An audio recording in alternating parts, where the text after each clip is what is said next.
ماریہ بھی سارہ خان کے حق میں بول پڑی۔ ریحام خان جیسے لوگ چاہتے ہیں کہ پاکستان میں مغربی فیمنسٹ نظریات عام ہو جائیں۔ میرا جسم میری مرضی نہیں بلکہ میرا جسم اللہ کی امانت ہے۔ ماریہ بی نے کہا کہ عورت بااختیار تب ہوتی ہے کہ وہ اپنے والدین کی خدمت کرے، شوہر اور بھائیوں کی عزت کرے، حتیٰ کہ سابق شوہر کی بھی عزت اور وقار کو برقرار رکھے۔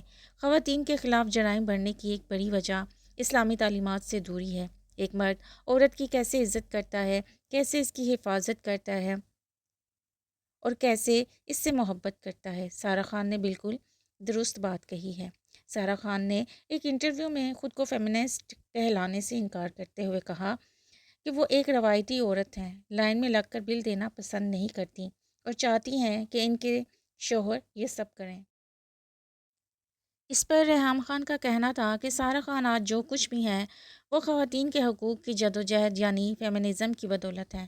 ان جیسی سوچ خواتین کے لیے پہلے سے موجود رکاوٹوں کو مزید مضبوط کرتی ہیں۔